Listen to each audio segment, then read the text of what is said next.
दोस्तों, क्या हाल है। आज है 7 अप्रैल 2026 मंगलवार। आइए देखते हैं आज की बड़ी खबरें।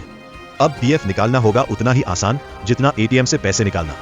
ईपीएफओ 3.0 के तहत अब कर्मचारियों के लिए एक बड़ा बदलाव आने वाला है, जिससे पीएफ निकालना बेहद आसान हो जाएगा।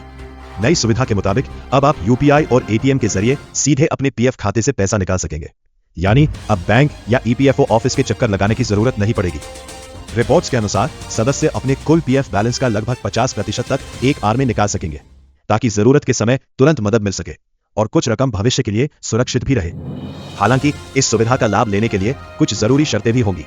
आपका यूएएन एक्टिव होना चाहिए, मोबाइल नंबर लिंक और चालू होना चाहिए, साथ ही आधार, पैन और बैंक डिटेल्स केवाईसी के जरिए अपडेट होनी चाहिए। बताया जा रहा है कि ईपीएफओ कई बैंकों के साथ मिलकर इस सिस्टम को और तेज और आसान बनाने पर काम कर रहा है, जिससे क्लेम प्रोसेस भी जल्दी पूरा होगा। ईपीएफओ 3.0 का मकसद है पूरी पीएफ प्रक्रिया को डिजिटल, तेज और यूजर फ्रेंडली बनाना, ताकि लोगों को बिना किसी परेशानी के उनका पैसा समय पर मिल सके। अब बात करते हैं एक और बड़ी अंतर्राष्ट्रीय खबर की। अमेरिका के पूर्व राष्ट्रपति डोनाल्ड ट्रंप ने एक बार फिर ईरान को लेकर बड़ा बयान दिया है। ट्रंप ने साफ तौर पर चेतावनी दी है कि अगर ईरान सरेंडर नहीं करता तो अमेरिका उसके इंफ्रास्ट्रक्चर पर लगातार हमले करता रहेगा। व्हाइट हाउस के एक कार्यक्रम के दौरान मीडिया से बातचीत में ट्रंप ने कहा कि ईरान के पास फिर ना पुल बचेंगे, ना पावर प्लांट और ना ही कोई मजबूत व्यवस्था। हालांकि उन्होंने यह भी कहा कि वह हालात को और ज्यादा आगे नहीं बढ़ाना चाहते। लेकिन सबसे चौंकाने वाली बात तब सामने आई जब ट्रंप ने कहा कि अगर उनके पास पूरी चॉइस होती तो वे ईरान का तेल अपने कब्जे में ले लेते। उनके मुताबिक यह एक ऐसा संसाधन है जिससे अमेरिका भारी मुनाफा कमा सकता है। ट्रंप ने यह भी कहा कि वे उस पैसे से न सिर्फ अमेरिका को फायदा पहुंचाते बल्कि ईरान के लोगों की भी मदद करते। इस बयान के बाद अंतर्राष्ट्रीय राजनीति में हलचल तेज हो गई है और अब सबकी नजर इस बात पर है कि आगे अमेरिका और ईरान के रिश्ते किस दिशा में बढ़ते हैं। और अब बढ़ते हैं देश की राजनीति से जुड़ी एक बड़ी खबर की ओर। प्रधानमंत्री नरेंद्र मोदी ने असम के बरपेटा में चुनावी रैली के दौरान विपक्ष पर जोरदार हमला बोला है। उन्होंने कहा कि इस बार असम की जनता दो बड़े फैसले करने जा रही है। पहला, राज्य में बीजेपी एनडीए सरकार की हैट्रिक तय है और दूसरा, दिल्ली में बैठा शाही परिवार इस बार अपनी हार का शतक लगाएगा। रैली में प्रधानमंत्री ने कांग्रेस पर निशाना साधते हुए कहा कि पार्टी हमेशा अल्पकालिक राजनीति करती है और भ्रष्टाचार को बढ़ावा देती है, जबकि बीजेपी दीर्घकालिक विकास और देश की प्रगति पर काम कर रही है। उन्होंने बताया कि पिछले 10 सालों में असम में शांति और स्थिरता स्थापित हुई है और आने वाले समय में राज्य को और समृद्ध बनाया जाएगा। इस दौरान प्रधानमंत्री ने बीजेपी के स्थापना दिवस पर कार्यकर्ताओं को बधाई भी दी और कहा कि राष्ट्र प्रथम के मंत्र के साथ पार्टी लगातार देश सेवा में जुटी हुई है। इसके अलावा प्रधानमंत्री मोदी ने महिला आरक्षण विधेयक को लेकर भी बड़ा बयान दिया। उन्होंने सभी राजनीतिक दलों से अपील की कि वे इस अहम कानून को सर्वसम्मति से पास करें। सरकार 16 अप्रैल से संसद का विशेष सत्र बुलाने जा रही है, जिसमें इस बिल को आगे बढ़ाया जाएगा।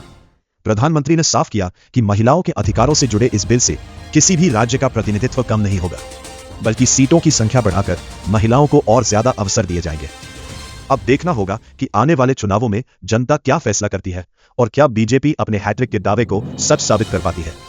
और अब बात करते हैं पंजाब की राजनीति से जुड़ी एक अहम खबर की। डॉक्टर नवजोत कौर सिद्धू ने अपनी नई राजनीतिक पारी की शुरुआत कर दी है और इसके साथ ही बीजेपी में शामिल होने की तमाम अटकलों पर विराम लग गया है। पंजाब कांग्रेस के पूर्व अध्यक्ष नवजोत सिंह सिद्धू की पत्नी नवजोत कौर सिद्धू ने सोशल मीडिया प्लेटफॉर्म एक्स पर ऐलान करते हुए बताया कि वे अब भारतीय राष्ट्रवादी पार्टी से जुड़ चुकी हैं और इसी पार्टी के साथ आगामी पंजाब विधानसभा चुनाव में मैदान में उतरेंगी।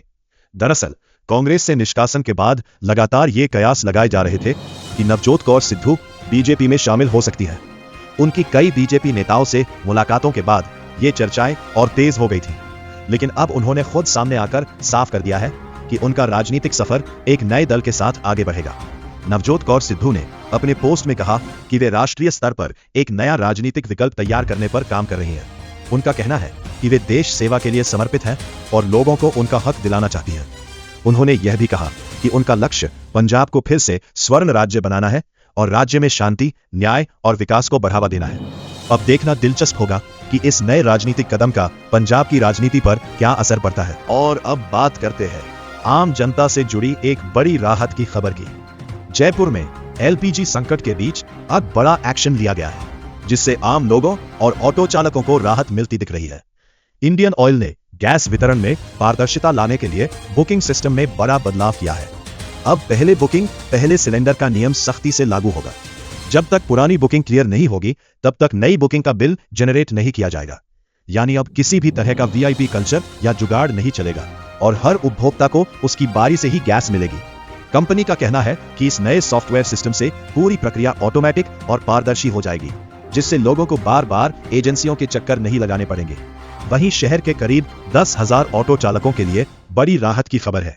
अब एलपीजी पंप 24 घंटे खुले रहेंगे, जिससे उन्हें लंबी लाइनों में खड़े रहने की परेशानी से छुटकारा मिलेगा और उनकी रोज की कमाई पर भी असर नहीं पड़ेगा। अधिकारियों के मुताबिक जल्द ही यही सिस्टम एचपी और भारत गैस एजेंसियों में भी लागू किया जाएगा, जिससे पूरे शहर में गैस वितरण व्यवस्था और मजबूत होगी। कुल मिलाकर जयपुर में यह कदम आम आदमी के लिए बड़ी राहत साबित हो सकता है, जहां अब समय पर गैस मिलने की उम्मीद बढ़ गई है। और अब बात करते हैं शिक्षा और करियर से जुड़ी एक बड़ी खबर की। यूपीपीएससी आरओ मेंस 2023 का फाइनल रिजल्ट जारी कर दिया गया है। उत्तर प्रदेश लोक सेवा आयोग की इस भर्ती में कुल 419 अभ्यर्थियों का चयन हुआ है। जो उम्मीदवार इस परीक्षा में शामिल हुए थे वे अब आयोग की आधिकारिक वेबसाइट पर जाकर अपना रिजल्ट चेक कर सकते हैं। बता दें कि यह मुख्य परीक्षा 2 और 3 फरवरी 2026 को आयोजित की गई थी, जिसमें करीब 5,930 अभ्यर्थियों ने हिस्सा लिया था।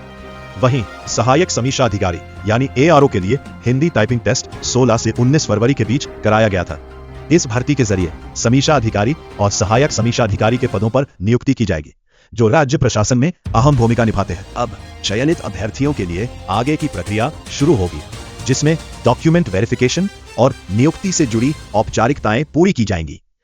कुल मिलाकर हजारों उम्मीदवारों के इंतजार के बाद आया यह रिजल्ट कई अभ्यर्थियों के सपनों को साकार करने वाला साबित हुआ है।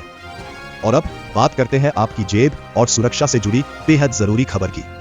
मार्केट में एक नया खतरनाक साइबर फ्रॉड सामने आया है, जिसे कॉल मर्जिंग स्कैम कहा जा रहा है। इस स्कैम में ठग सिर्फ एक गलती से आपका बैंक अकाउंट खाली कर सकते हैं। दरअसल स्कैमर्स आपको एक अनजान नंबर से कॉल करते हैं और दावा करते हैं कि उन्हें आपका नंबर किसी जानकार ने दिया है। इसके बाद वे आपसे कहते हैं कि एक जरूरी कॉल को मर्ज करना है। जैसे ही आप कॉल मर्ज करते हैं, आपका फोन बैंक की ओटीपी वेरिफिकेशन कॉल से जुड़ जाता है।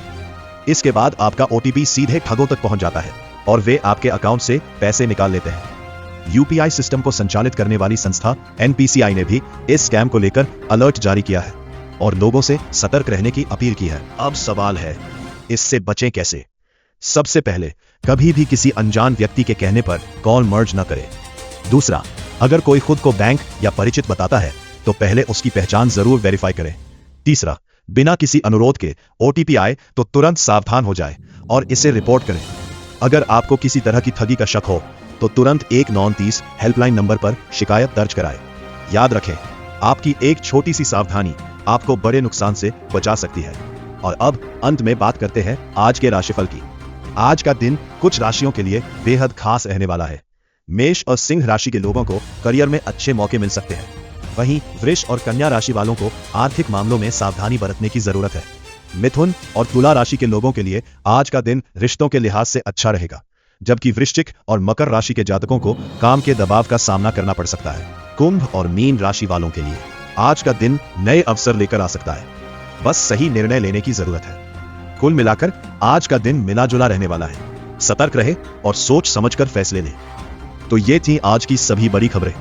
अगर आपको हमारा ये अपडेट पसंद आया हो तो वीडियो को लाइक करें, चैनल को सब्सक्राइब करें और बेल आइकन जरूर दबाएं, ताकि आपको हर जरूरी खबर सबसे पहले मिलती रहे। मैं हूं आपका होस्ट, मिलते हैं अगली वीडियो में।